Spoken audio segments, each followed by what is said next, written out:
Hello and welcome to Deep in the D-Pad, where we explore all things video games from an intellectual lens. I'm RK Taylor, and with me today is... Carlos. Just Carlos. Just Carlos, your only name. Today we'll be delving into the culture of gamers, but before we get too deep in the D-Pad, let's start with our D-Pad delights. Carlos, do you have a positive memory or just anything delightful that you'd like to share with our listeners? Yeah, I have quite a delightful story. It actually comes out of a VR game I've been playing recently called Population 1. This is a VR battle royale game where players are in squads of 3 and they're thrown into a map. There's about 6 teams and you need to acquire weapons and kill everyone, become the last team standing. Very straightforward. So my story starts with my team in the top 3 and the zone becoming very small. At this point, we were having a rough day, like nothing but losses and pretty early on, honestly. So this was the one match that we actually survived towards the end. And we are encroaching on this like industrial complex looking area. And we see that there's one team clearly like hiding around there. They're like climbing the buildings and the water towers around there. And we start charging in. And as the fight's going on, they are climbing the fence and like cartoonishly sticking their arm over the fence and shooting without looking. So it just looks like this. It just looks like really weird and goofy. Sometimes their gun is sticking through the wall. So what my team and I did is we crawled up on the opposite side of the exact wall they were on, and I lifted up my like SMG over the wall the same way they did, and that was the exact moment where the enemy teammate like decided to peek to see if we were still around. So they were just greeted with the muzzle of my like SMG, wiped that person out. My buddy uses his shotgun to take out the other guy above the wall, and we both hop the wall, T-pose our arms, so we fly across the area to the next building. Wait, literally fly? Literally, yeah. So in this game, you can glide by sticking your arms out like in a T-pose and walking off a ledge, and that will like activate your gliding ability. Oh, wow. And so, yeah, we decided to glide over to this building while our other friend is like walking on the ground to approach it. And now like the scene just becomes like these two like weird monkey men like on the sides of a building with like shotguns like trying to shoot at one guy while someone else is like Fortnite style building up walls. And my buddy comes in and like launches a grenade over his structure and perfectly destroys like the last dude, and then boom, like winner chicken dinner. It was very much one of the biggest victories we've had so far. I'm loving that game. It's quite a fun experience. Well, congratulations on that win. What was the game called again? Thank you. Yeah, it's Population 1. Population 1. Cool. My D-pad delight is not so much a story as something that I'm grateful for.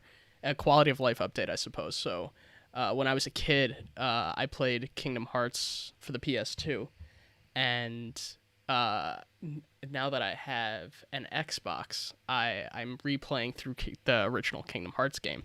I'm playing on the like 1.5 plus 2.5. I have no idea how to say it. I haven't heard anybody pronounce this game title, but it's just so silly. Anyway, so in the original Kingdom Hearts, when you would die, like in a boss fight, you would have to watch the entire cutscene, and that was brutal. And as a kid, I did not understand how to like the equipment system or the ability system, I don't think. So I would just lose constantly. And now that I'm older and better at the game, I'm also they've created an ability to skip the cutscenes. And I cannot tell you how grateful I am to not have to watch the same cutscene multiple times. I really feel like Square Enix is here for me, and like they have my back. And you know, this isn't 2000 whatever anymore, 2003. When did the original Kingdom Hearts come out? I have no idea. We're not in those old prehistoric days. Exactly. Of not being able to release or not being able to skip cutscenes. Kingdom Hearts 1 released in 2002, by the way. I think part of your delight, the ability to skip cutscenes, is something that like got built into the base, whatever base engine Square Enix uses for their like Final Fantasies and Kingdom Hearts. I'm pretty sure like that skip cinematic tech just like rippled out to everything else, because I noticed like that same problem with what felt like most like Final Fantasies or whatever. It's just like, you get stuck in that beautifully highly rendered cutscene, but if you lose to the boss, then you got to restart the whole thing. So I'm glad they gave us the ability to skip those cutscenes, especially in Kingdom Hearts 3 where the dialogue is like insanely stilted. I don't understand why they put so much pause between lines. I've never played Kingdom Hearts 3, but that is on the backlog. You're going to get there, buddy. 300 hours. Exactly. Yeah, I know. I have to choose which games I'm actually going to play through in the series because there's just so much other stuff to get around to. And now let's get deeper into the D-pad. Carlos, I'm wondering if you have an idea of what the word gamer means to you and how it has changed over the years. Yeah. So gamer to me at this current point in time means like several different things. At a generalist stance, like a gamer is anyone who plays a game. I would say actually in more of a corporate standpoint, business standpoint, a gamer is anyone who plays a game. It doesn't matter if you are someone who has played 400 hours of Doom Eternal and you can like easily kill all of everything, or a Candy Crush player who only puts in maybe like an hour a week, something like that. Like in a business sense, both of those are gamers. To me, as a player or as a gamer means more like somebody who makes gaming a part of their life, whether that is through like dedicating time to playing it or being immersed in the culture of it. So like someone who's a gamer would probably have like a Diva plushie, but maybe they play like just Candy Crush and like, it doesn't matter. They've immersed themselves. So that's kind of like a little more deeper in there. So that's sort of where I would put it right now, is like in a business sense, everyone's a gamer. In a more personal, like me as a player sense, the people who immerse themselves in the culture, or at least try to immerse themselves in the culture, and or like dedicate more time to gaming, are like quote unquote more gamer than like someone else. Okay, so this kind of reminds me of like how a tomato is a fruit and a vegetable depending on who you ask. If you're at the grocery store, it'll be considered a vegetable, but botanically speaking, I think it is technically a fruit. Mm-hmm. So you're kind of saying that from one lens, like if you are like a business person, someone who only plays like Gardenscapes or Dragonvale or Farmville, whatever, Candy Crush, yeah, right. All of those people would technically be considered gamers because they are playing a game. At least, it is even if it is a tiny part of their life, it's still something that they are doing. Yeah. And yeah, so there was this article that I read on Screen Rant, which cited a study by DCF Intelligence, and it said that over 3 billion people are gamers. That was, one of the main takeaways from the article. Right. And I think that they would have to be using the word as liberally as possible, like this business sense that you're talking. But there's a deeper dimension when we're talking, in order for us to talk about gamer culture, we can't really be talking about all 3 billion of those people simultaneously. Yeah. Because they don't really have a lot in common. There's a lot of different ways that they're playing and a lot of different like levels of engagement, which is like kind of what you're talking about if someone has paraphernalia that's, like someone has like a plush Pikachu, that they're of a different level of investment than someone who played Pokemon Go for 2 days, when it first came out. Yeah, exactly. So like you cited the 3 billion people, I don't associate a gamer culture with that large of a group, right? Like, because again, you mentioned like people have different levels of engagement with the medium, and they're playing all via different platforms. Like 3 billion people seems very believable to me because cell phones are ubiquitous. Like smartphones specifically are ubiquitous. And I think like the big story a couple of years ago was the fact that BioShock 1 can run just fine on an Apple iPhone. I did not know that. That is crazy. Yes, you can currently buy and play BioShock 1 on the Apple iPhone, and like it'll run fine and it'll play like you remember it on Xbox 360, which is like nuts. Absolutely nuts. And of course, if we have that type of power in these little glass like tablets that we all have in our pocket, like how does that prevent anyone from falling into the gamer category, right? So that's why I say I don't associate necessarily a culture with them, because like yeah, it's so wide. Whereas like the casual gamers, they can have a culture. Well, quote unquote casual. The hardcore gamers, they can have a culture, right?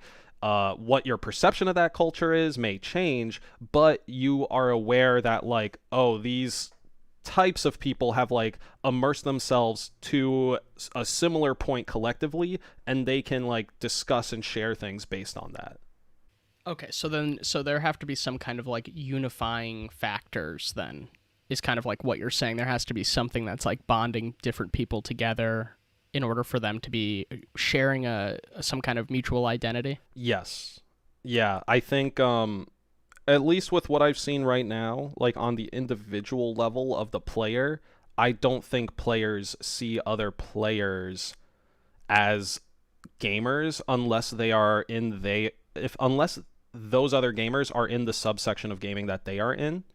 And so that is to say, like, if you are someone who plays Dark Souls, Bloodborne, and like Warhammer 40K video games, you are very likely going to look down upon someone who plays only Candy Crush or any sort of mobile game, right? Or any sort of like less complex mobile game. So while you have while you have that sort of like weird, at times friction, but most of the time it's just sort of, I guess, like a poo pooing of one side. Uh, Really, they I don't know. They're just doing what humans do. You know, it's like you don't do things how I do things, therefore I'm gonna like make fun of you or say how you're doing it is wrong. When that's not the case. Like you're all playing games. You should be able to bond all over video games, but you then get hung up on the fact that like oh like you don't play this specific game, therefore whatever. So like I think what happens with that is that we start to get these stereotypes, with these like different subgroups that come out of gamers. So we have like the thought of a casual gamer. Some people might create the image of like, oh, this is just like a 50-year-old mom. And honestly, like I feel like I've heard this from like the more business side of the industry, but like, casual gamers mostly associated with mobile games, mostly associated with monetization, mostly associated with like females and or older females, because of how easy it is to get into it. Also, like studies are done, of course, like nobody makes these money decisions off of just gut alone. But yeah, I think stereotypes start to form. And like, have you had any experience with these stereotypes? I know we grew up with gaming, but don't I don't recall how much stigma there was on it, or rather like what people thought of us because we played video games. Yeah, that's a great question. I don't think I've ever been actively judged for playing video games, but I certainly continue to have like some lingering anxiety about it, like almost like oh my gosh, these people are gonna find out that I play games, and like I'm an adult man, and what the fuck is wrong with me? And that's something I actively have to fight and like kind of own this aspect of my identity, and kind of recognize that there's nothing wrong with having a hobby.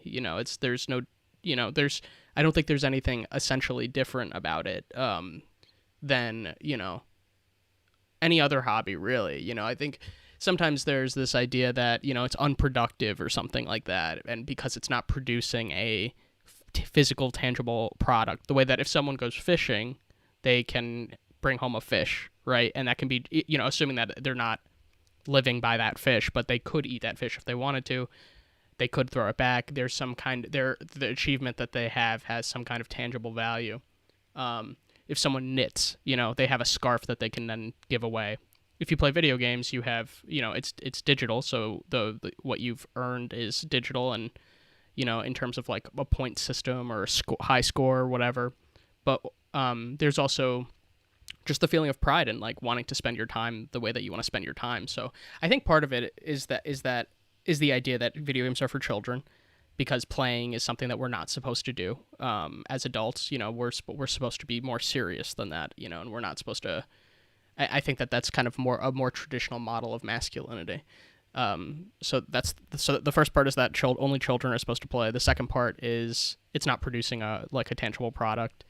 I don't remember as kids or teenagers us being ever made fun of or anything like that. I mean, it has become really ubiquitous now. But going back to what you were saying before, I do agree that there are like tiers, and I don't think it has to do with the exact games that are being played. Like you were saying, like if someone plays Bloodborne and Dark Souls and they see someone else playing Candy Crush, what's different isn't just that those are different genres. Like I could never play Bloodborne or Dark Souls, and someone could look at my game library and still be like, oh yeah, he's a gamer, even though he and I don't play any of the same games, right? And I think it's because I still have a console. So I think that like there are kind of different stereotypes with PC gamers, console gamers. Their handheld used to be more of its own kind of category because until the Switch, and like now I don't really think that there are like handheld systems that are really relevant anymore. And then mobile gamers, and I think mobile gamers are kind of considered the weakest tier. Yeah.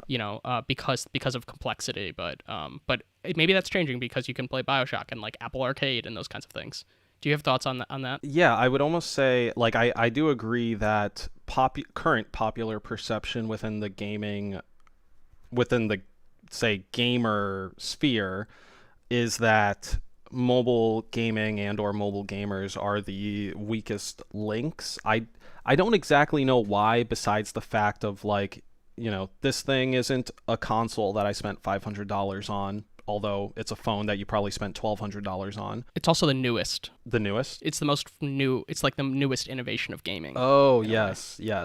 Yeah, true. So, like, I think the big stigma that pulls from it, though, like, less so than its newness, I think it's really more the like lowest common denominator appeal that is almost every single mobile game. I think more recently with Apple Arcade and stuff, we're getting like good titles, but everything leading up to that was like Farmville, but spend some money. Candy Crush, but start spending some money.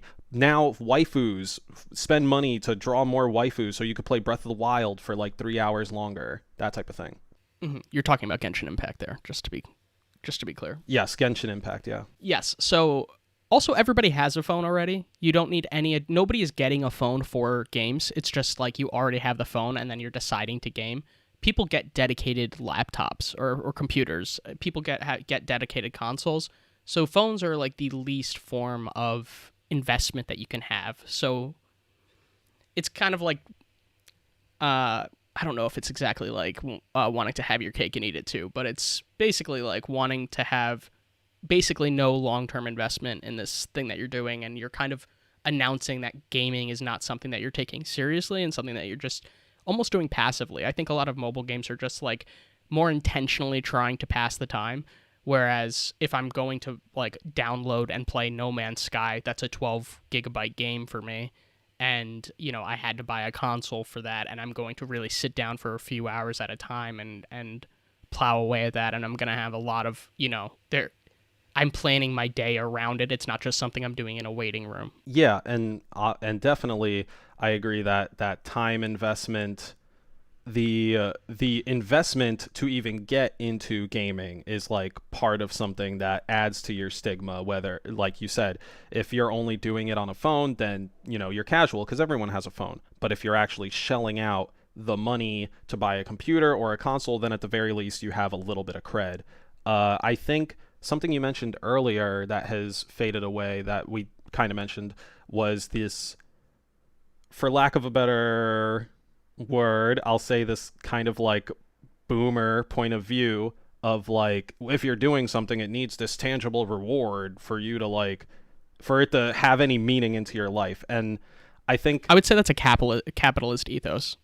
Maybe the idea of constant productivity, and like you always need to be doing something that's going to result in a product that you can show and that is like a value of your worth. Yeah. Okay. Yeah. Actually. Yeah. No. You're speaking to exactly what I was about to bring up, and that like I think that is what you said, like basically what a lot of people are experiencing nowadays, and not this isn't too much on the gaming line, but just this always hustle mentality. Like everything you do needs to bring in money, because like the main goal of America / capitalism is to make as much money as possible so you could be as comfortable and lazy as possible, something like that, I think. So this idea that like if you're playing games, you know, actually we have seen that idea enter gaming, right? With the advent of like streamers and entertainers, let's players, these people who were playing games like all the time, or some people who didn't even play games all that much, started to sit on the couch and record themselves playing games for hours because they wanted to turn that into a hustle. I find that to be like kind of interesting, but at the same time a little toxic, honestly, because it puts your brain into this cycle of beating yourself up if you're not either constantly producing or like constantly earning more money. It's almost like that same vicious cycle of like being on social media and trying to get all the upvotes, right? You just get put in this vicious thing that you can't acquire everything of, right? Right. I see what you're saying. You know, just to be totally transparent, I think that this podcast, I mean, you know, the idea of, so there's the taking as much as we can from games, right? And like using that form of entertainment to enjoy our lives and whatnot.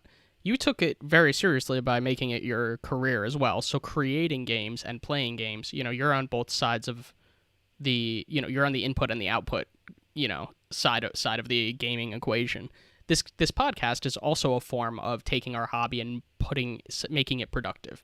We're trying to have good conversations and interesting conversations about games, and conversations that I don't really know that other people are having. I don't think I haven't found a podcast yet where people are explicitly trying to make gaming intellectual, you know, where they're talking about broad topics in gaming. And but I do recognize that like this idea of like having to have a product, like this podcast is the avenue by which we can have a product, or that I can have a product with my hobby, because I'm not going to be making games.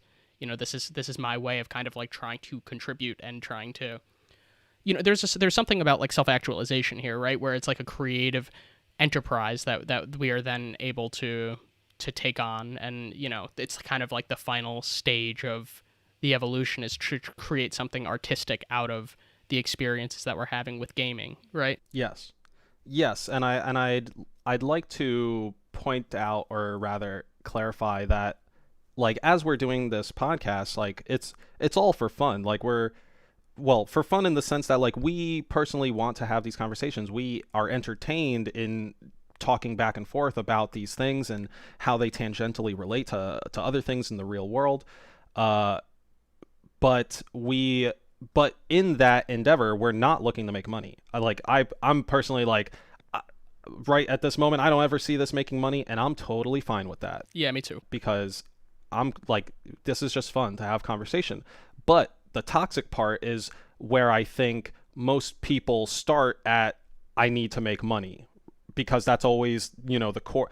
Maybe not always, but that is what seems to be at most times the core drive of any capitalistic individual, is the need to make money for X, Y, and Z reasons. Yeah, and then how can there be heart in your Twitch stream if you're really like, if 90% of your motivation is like you're trying to make that buck? Like it becomes a job and it becomes tiring, and it's no longer exactly, you know, it's tied to your livelihood. I mean, it's not, you know, your ability to pay your rent is tied to you playing a game. You know, it's like, even if that is still something that, you know, is kind of fun for you, it's tainted now. Yeah. And I guess like anecdotally, like I have felt that with, say, console gaming. Like there would be long days where I would be like working on Days Gone, and then I would come home, brand new God of War is out, it's already loaded up in my system, and like I should be playing it, but as soon as I get home, I do not want to see a DualShock 4. I do not want to see that console anywhere near me.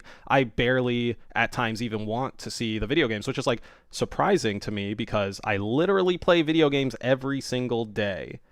But I noticed that like it just changed like what I would play. So rather than going to my console to play God of War that day, I might just go to my PC and play either like a digital board game, or maybe I end up playing VR.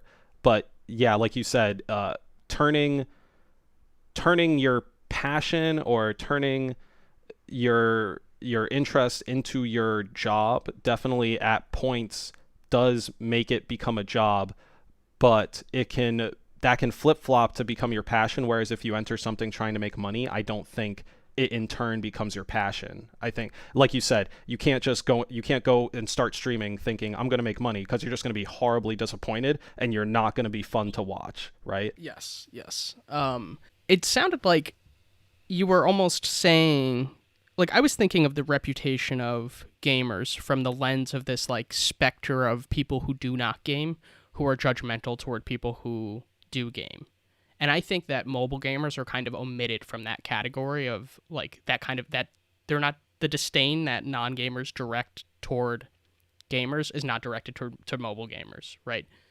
And you were kind of pointing out that there's also like within the group of gamers, there's a certain reputation to uphold. So like there's an incentive to be a more serious gamer if you're already in the culture. So, and then mobile gamers are subject to that kind of criticism of not being serious enough.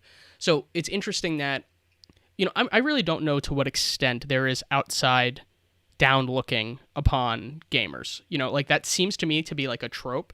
And, you know, historically I'm used to the idea of like a gamer being a kid with acne living in his mother's basement who's unemployed and all of these things. And I don't know how true those kinds of things are. You know, that seems to me to be a largely outdated stereotype, but it seems like there's criticism coming from, you know, so if it really is the case that there is this kind of stigma attached to gaming still, you're saying that there's also a stigma attached to people who aren't gaming seriously enough from the gamers, right? Do you think that gamers have a stigma toward people who don't game at all? So like if someone doesn't play mobile games, do you think that they are more respected? If they play no games at all, they're more respected almost than a mobile gamer, because a mobile gamer is like half-assing it? I think... Okay, so the two ways I see this going down is like if you don't play games, you're not even on the radar, right? So like rather than having bad things to say about you, they're just not thinking about you at all. Irrelevant, yeah. Exactly.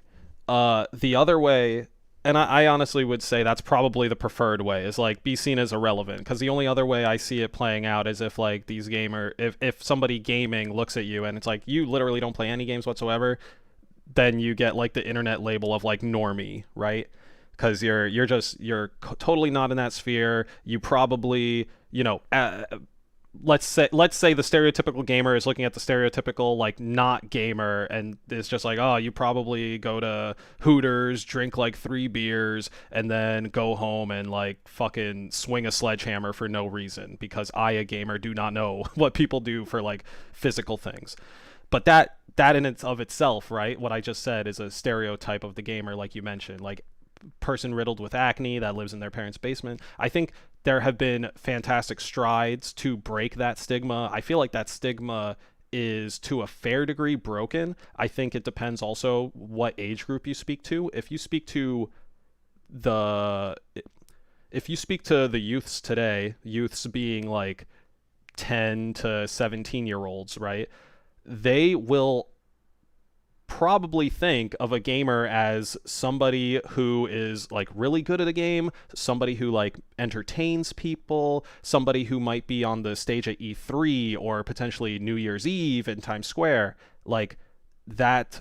And also like different shapes and sizes, like and again, I'm kind of leaning a lot on Twitch streamers, but I think YouTube creators have also helped with this, like all these different content creators showing like, hey, I'm an individual who may look like you, may not look like you, I may speak like you, may not speak like you, but we all like we game, like we all play games, and we do not look like this picture that we've been told for so long. And these content creators have heard the same picture, they've had to fight the same stigma, like even though they feel like, oh, so I'm going to be seen as a loser because I'm talking about video games or I'm talking about anime or what have you, like putting out that passion and creativity helps to bring more people into what you're passionate about and ultimately break down those walls, right? I do think that that's one of the biggest implications of so many people gaming. So, even though we've discussed, how there's like looking down upon people who are mobile gamers, I think the advent of mobile games, and in particular something like Apple Arcade, where someone has a library of games, it's basically like the Game Pass of the mobile world. I think that is really doing a lot, because as more serious games are played on phones, there will be a greater understanding. I think that the accessibility, the phone allows for heightened accessibility, and that will create empathy for people who play more, I'll call it serious games. I'm not a fan of that. It's a little too normative for me, but like, I don't know, like more like AAA games, like if you're playing a AAA game on a console or on your PC, you spent a lot of money on that. You people, there was a big team of people who worked on that, et cetera, et cetera. The exposure, people will become more increasingly exposed to that, and I think that'll be great. And that's and so many different kinds of games are being created. Everybody's backlog is enormous. There's too much to play in one lifetime. I have 100 games downloaded on my Xbox right now, or something like that. 91, I think, is the exact number. And it's just like I don't have. And you've only had it for like a week, right? Yeah, I got it last week, and I just like for the first 3 days I was doing nothing but downloading. For it was just crazy. And yeah. So there's just so much out there. So with that, you would definitely be seen. If somebody looked at your library, like you mentioned before, like somebody would assume at least that you're a hardcore gamer, even though you may have not, maybe only played one of these games, right? And I mean, that's fine. At this point, like you said, there are so many games out that really you should just be pursuing the games that interest you the most. You shouldn't be just chasing after whatever new AAA is out, or chasing after whatever new indie looks gleefully rough and unpolished.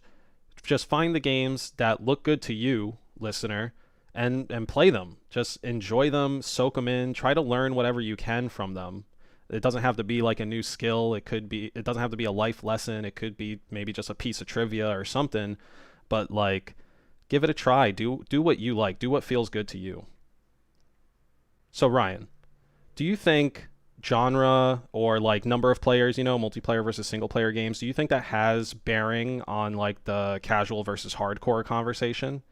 Because we talked about genres and stuff. Right. Okay. That's an interesting question. So I do think that people who play games where the character has the ability to die, so like a lot of RPGs or shooters or action adventure games, I kind of do associate those more with hardcore gamers.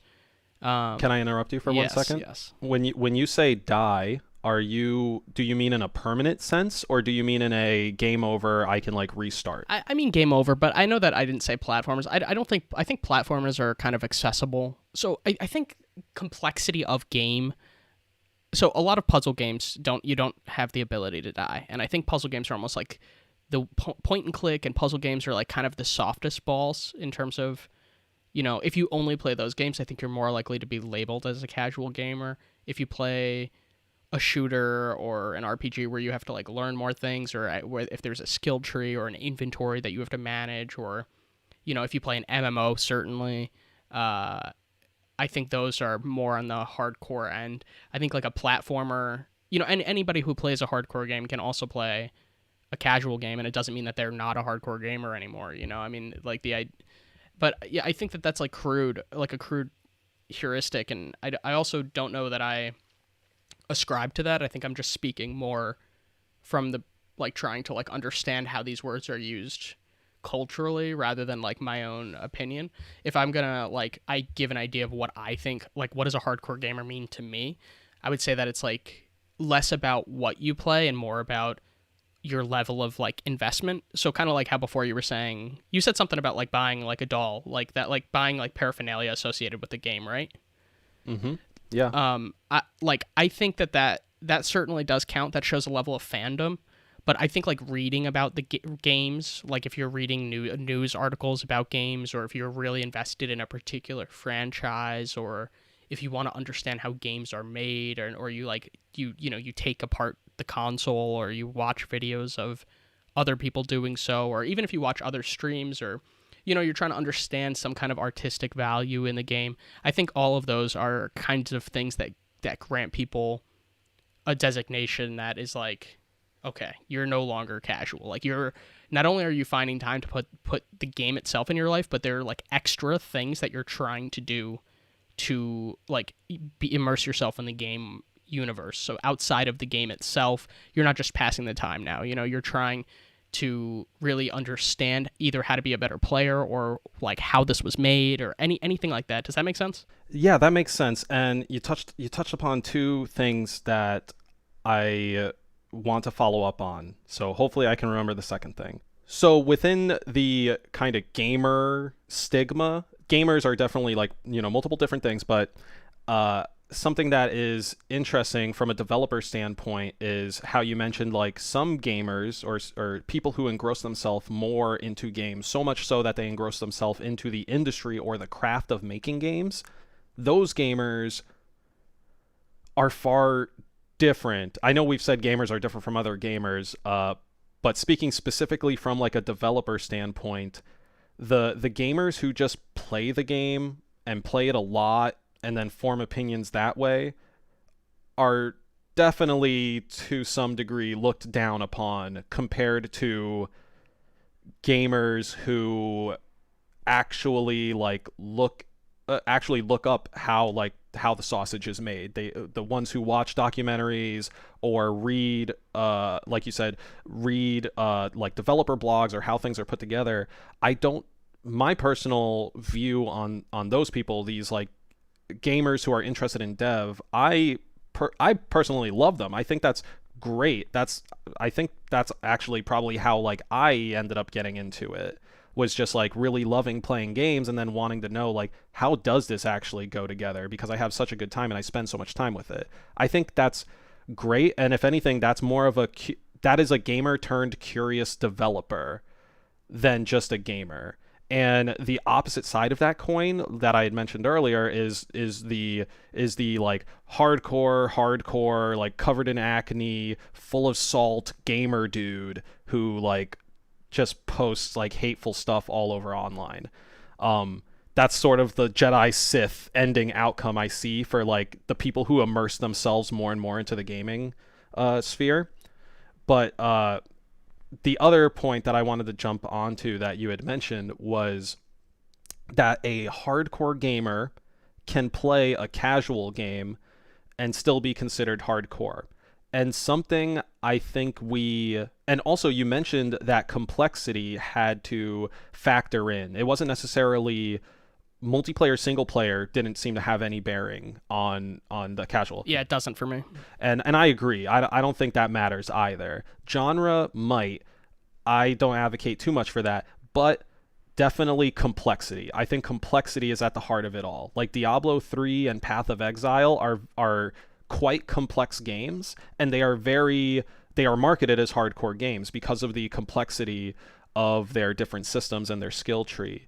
But what brings you to being a hardcore gamer is actually, I think, your fluency in the language of gaming. That is to say, the fluency, like this language being something you learn by playing games, right? Like you learn about how side-scrollers operate by playing Mario or any other side-scrolling game, and you slowly understand what abilities are possible within gaming, and you like store that in the back of your mind, and this begins a language, right? And eventually that goes into like playing Assassin's Creed and noticing, oh, all the ledges I can grab have like white bird poop all over them. That's interesting. Jump cut to 6 years later, you're now playing Far Cry 5, and there's a bunch of like white paint like smeared on all the ledges you can climb, because this language has now entered like both the gaming lexicon as well as your own lexicon, and you're communicating to each other in that way. And so to bring another dimension to it, hardcore gamers are actually akin to like fluent different language speakers, but you're speaking, the language you're interpreting is primarily visual, right? Because you're taking in the visual output of whatever your game inputs are and whatever your character does. I love this. I love this. Yeah, I think that one of the things that I think that you and I have both talked about how we're willing to play almost any genre of game, and there are certainly things like I'm not very interested in racing games, right? For example, but I will play a race. Like I will like learn the mechanics, and I will be interested in uh in any innovations. If someone told me like this is a must-play racing game because it's innovative or it's doing something that's never been done before in the genre, that's something I'm automatically interested in, even though I don't particularly like cars or racing games in general. You and I both share this idea of trying to understand what a game could be, what it and there's another kind of gamer though, and hardcore gamer, and that's someone who only ever plays Tetris. Right, they are die-hard Tetris, or like The Grandmaster Tetris player, the yeah. Grandmaster Tetris player. They are number 3 in the world. They haven't played another game in 6 years, but know exactly what to do with every Tetramino that enters their eye field. And I do think that that's deserving of some kind of recognition, even though it doesn't really speak to the fluency that you're talking about. I really like the idea of it, of like gaming being this kind of like vast language-like network of understanding or of experiences, and one's ability to articulate and to recognize these patterns that they see is part of what makes them a more sophisticated gamer. But where do we fit in the Grandmaster Tetris player? Right. So I think the Grandmaster Tetris player, as with, say, the 400-hour Rocket League player who plays nothing else, those are both hardcore gamers to me. They may not be the generalized hardcore gamer, but if you are passionate or driven, maybe in some cases addicted enough to sink, hundreds of hours or what have you, like gain some sort of mastery in a specific game, I would consider you a hardcore gamer for sure. I myself love Tetris and try to get it on whatever platform I can. And if I were to only play that, I honestly don't know how I would see myself if I were to only play that. So I won't speak on that. I'll just speak on how I see Tetris Grandmasters. And that is that they're fucking awesome. Like, okay, so to their credit as hardcore gamers, the amount of like dexterity, reaction time, reflexes, and critical split-second thinking you need to correctly place the Tetris blocks at the speed that they drop in Grandmaster level is insane. And it's so cool to see that gameplay play out. I will now compare these guys to in similar effect to speedrunners. Like, we didn't bring up speedrunners at all. I think speedrunners are hardcore gamers as well, because they focus all their time into one specific game, and they either learn how to beat it as quickly as possible within the natural given parameters, or in some cases, they spend thousands of hours finding where the cracks in the code are to get through. Those two groups of people, the Tetris Grandmaster or the guy who only played Billy Hatcher until he got the world record time on it, both very hardcore gamers to me, even though they don't go broad. Yeah, I totally agree. I think speedrunning is almost like trying to break a game, even if it's not like looking for like the cheat, even if it is just like actually trying to get through it as quickly as possible, or whatever. Yeah, like even if they're not trying to like find a glitch, I think it's still really impressive, the fact that they're kind of breaking barriers. And there's almost something like it's inherently a race, because there are other, like, even if you're not intending to speedrun, and there are records set regardless of whether people know them or not, so people are automatically assuming that people who try to speedrun are trying to break records, and they're trying to have an experience with a game that no one else has had before. And they're uncertain if it's possible. They're trying to understand what the boundaries are of human connectivity to this specific medium. So, speaking about connectivity to the medium, games are supposed to be fun for the most part. You've got some games that are, scary, some games that are about deep stuff, but most games are supposed to be fun. Yet, the community can get quite conflicted and at times extremely toxic. Why do we think that is? Like, actually, let me add on to that. Like, why do you think that conflicts between gamers or within the gaming sphere get so toxic, and how do they get so toxic? Okay, so it's definitely, this goes back to what we were talking about earlier about like the old stereotype of a gamer, mother's basement, etc.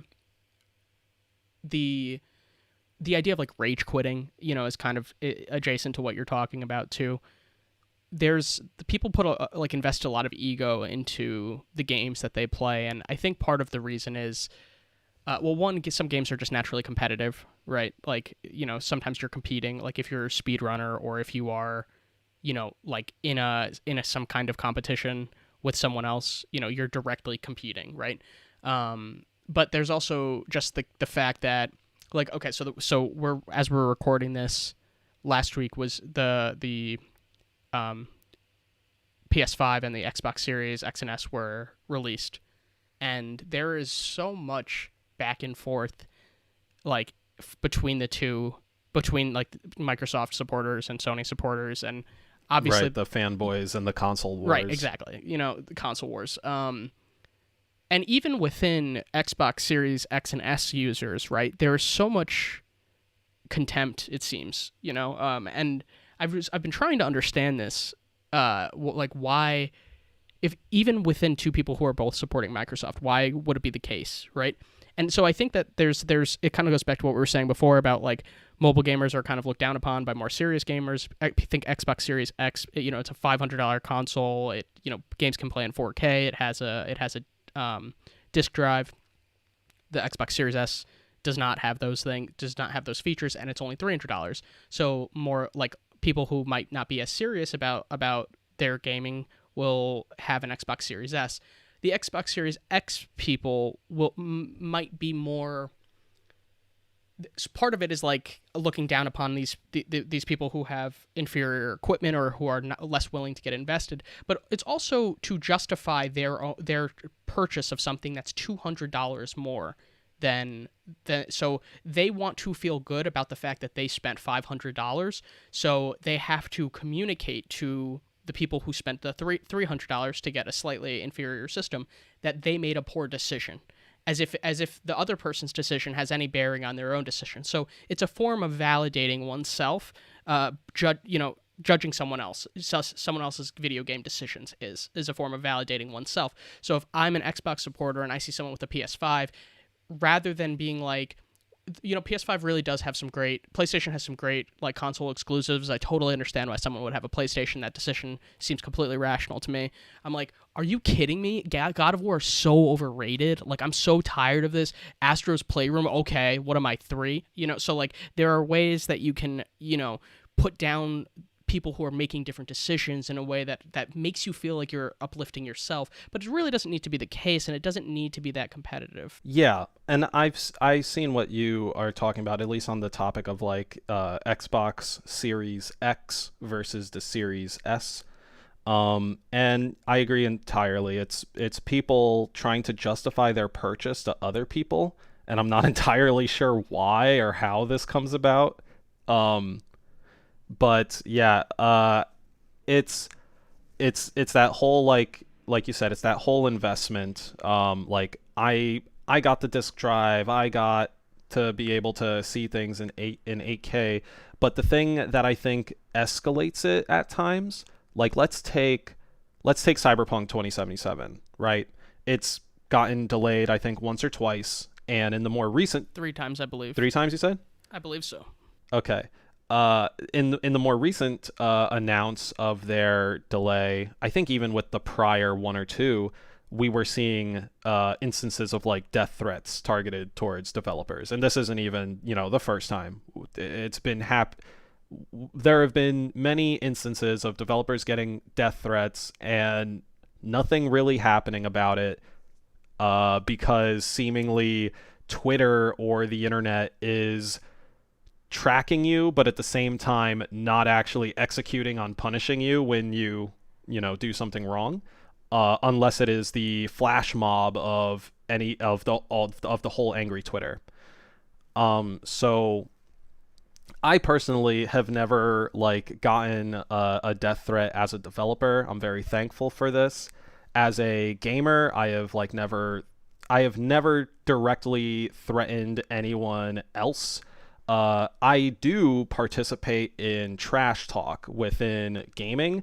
That can be seen as toxic. I personally, I grew up in New York. I am so used to just having like trash talk being part of the dialogue that like I don't take it at a toxic level. So I feel like that's just like fun banter. But I have been in games where, we'll be having fun banter and then things, go take a left turn and suddenly racial epithets are being thrown around, and stuff. And I think, it gets that way, at least when you're playing together, it gets that way because of that level of anonymity, right? Like you just are your gamer tag and you can say whatever you want. Within social media, I think it's the echo chamber effect that like ramps people up. So if you're like if you're Twitter searching CD Projekt Red and then you see like every tweet is like, "Oh, they were delayed. That sucks. Oh, they were delayed. That sucks. My life is ruined. They were delayed." Blah blah blah. And this maybe gets some susceptible people more riled up and kind of like, yeah, you know what? I'm feeling similarly to these 5,000,000+ people that are already, shitting on this group. Let me go ahead and write my angry thoughts. Wait, this guy already said it as angry as me. I need to, make my anger like unique and stand out. And I think that whole one-upping everyone is what leads eventually, and the instability of some people is what leads to things like death threats and or doxing and what have you. Yeah, I mean, it's telling that you're thankful that you haven't received a death threat. I mean, that's terrible that's, ubiquitous enough, or maybe not ubiquitous, but common enough that it's something that you kind of fear, and that you're almost like, it sounds like you're kind of bracing yourself for it, like as a, inevitability. And I mean, the idea of sending someone a death threat, clearly, someone is unstable if they're doing that, but there's a difference between like losing at a game and being really frustrated and, being upset with a developer for not delivering something to you quickly enough. There's a certain kind of narcissism in this idea that, an entitlement in the idea that this game is not ready when they told me that, it feels very personal to, get that riled up about it. And I understand, like, I'm not one who like curses people out. I'm not really even one for trash talk. But to your point about trash talk, really quick, I'm an Xbox ambassador. I don't know if I've told you that. No, what does that mean? What, Mr. Ambassador? What do you have to tell me from Mr. Microsoft? Yeah. So basically, it's just like a kind of like a rep, and like I'm someone who's like, set like kind of like taken some kind of like oath that says that I will watch out for people who are violating the, Is this something you need to? Is this part of the terms and services that you need to sign before you make your gamer tag? Like, what's? No. You have to like sign up for it. You have to like take these quizzes to make sure that you understand the protocol and all of this stuff. Oh, interesting. And they give you, if you are a good ambassador and like do things, do participate in the community, you can get tickets that you can then put in like a raffle to win free games and win free months of Game Pass and those kinds of things. So there are some like, there's a reward system and there's an incentive to be a part of the program and stuff. Anyway, they have a distinction between trash talk and, I don't know what they call like harassment. I don't know what the official term is, but they give examples, and it's like if it's like you're going down, that's very different than like I'm gonna kill you, and like they are Oh, interesting. they're welcoming of what they call trash talk. I think that's the term that they use, as long as it's mild and it's not, as long as people aren't cursing or saying anything about what they're gonna do to them in real life or anything like that. Right. Then it's acceptable. So it is, it's considered a common enough part of gaming culture that even the company that's creating Xbox is down with that being expected. Like I assumed that they would not be okay with any trash talk, but I think they have a realistic and pragmatic approach to understanding how gamers communicate, and they don't want to tamper them down too much. They want to give them that freedom to communicate the way that they want to, and they don't want to. I'm sure it's a hard tightrope, like a thin tightrope that they're walking, and trying to let people have as much liberty as possible without letting things get out of hand, and trying to figure out exactly. I'm sure there were a lot of conversations trying to determine what the exact cutoff point was for that. Yeah, so that's pretty cool. I haven't heard of anything like that so far, but it does make sense because at least in my experience, like Microsoft, birthed us a generation of bro shooters and other like competitive shooting games like Call of Duty. I think Call of Duty kind of like rose to prominence on the 360.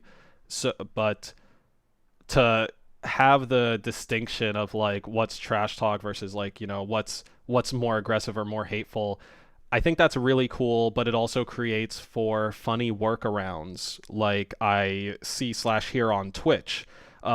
Similar terms, right? You can't tell someone, like you can't harass someone. You can't say, oh, I hope this person gets hurt or something. So to kind of circumvent this, Twitch streamers will add in Minecraft or whatever game to the end of their sentence. So it's like, oh boy, I hope this guy fucking kills himself in Minecraft. Totally in Minecraft.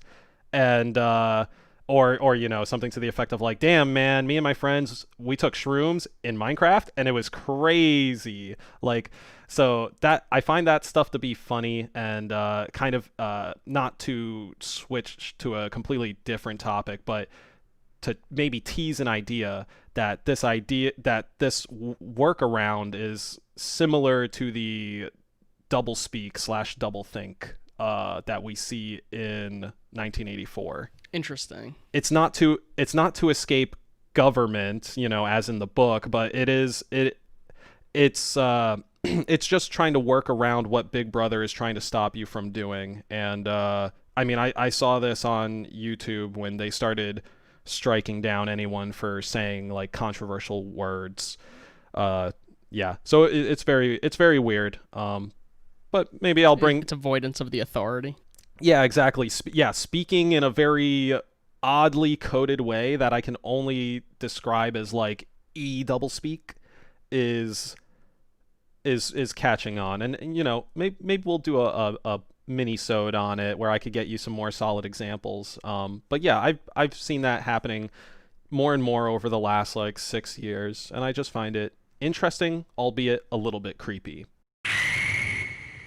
So, Ryan, this has been a great conversation so far, but we have now hit our segment where we figure if we have changed our hearts on anything. Have you found yourself at a change of heart on any of the points we brought out, like toxicity in gaming, how many gamers there are, and what it means to be a gamer? Yeah, I would say that the thing that will probably stick with me the longest from this conversation that I hadn't previously thought about is like the idea of like fluency that you were talking about. So like what might make a hardcore gamer could be, one criterion that we could consider is if we think about gaming as like a language, and we become increasingly sophisticated and more fluent speakers of that language and recognizing these patterns. I hadn't really considered it from that dimension at all. I was thinking about it in terms of like information intake and participation in, but the idea of that like language metaphor really works for me, and I can apply it to a lot of different games and different mechanics and different art styles that I've seen before, and just my the ability to recognize similarities and dissimilarities between different games. Though I've been able to do that better and better as I've gotten older, because I've had more experiences, and that feels really fulfilling. And I think it does kind of solidify a certain relationship that I have with gaming, and it does make me more serious, and I become more fluent as time goes on. So all of that was really great for me. What about you? Have you had a change of heart? Yeah. I would say at least a partial change of heart in regards to Which chamber? I would say it's probably, left ventricle, where the casual and hardcore distinction come in. Sweet. So yeah, I didn't really have any kind of like hard stances. This conversation just more allowed me to naturally open my eyes to other scenarios for gamers. Like I never really gave a ton of thought to the people that just sink themselves into one game outside of, say, speedrunners. So I've thought of speedrunners lightly. I would think of them as like a hardcore gamer, but not really as nuanced as like we discussed today. And I definitely never thought of really, the Tetris Grandmaster, or the person who decides to play Bug Snacks just as their only game for the rest of their life. Or let's say Viva Pinata players, right? Viva Pinata, amazing game, typically seen as a casual game, but it takes a lot to like set up a good pinata farm and actually attract the creatures that you need. So to that extent, I've kind of opened up my heart to more gamers out there. I like it. I would love to play Bug Snacks, and nothing but Bug Snacks. Same. Cool. Okay, well, that was great. Thank you for joining me, my beloved co-host and longtime friend. But that's all we have today for Deep in the D-Pad. Join us next time for more conversations exploring the intellectual side of gaming. Thank you for listening to Deep in the D-Pad. Subscribe wherever you listen to podcasts and share us with your friends. For updates and discussion, follow us on Reddit at r/deepinthedpad, Facebook at deepdpad, and subscribe to Deep in the D-Pad on YouTube. Don't forget to hit the bell. And if you want to ask us questions or get a chance to share your own D-Pad delight on the show, email us at askdeepinthedpad@gmail.com. Be sure to put question or delight in the subject line. Big thanks to 8-Bit Jazz and Kevin MacLeod for supplying the music for the show.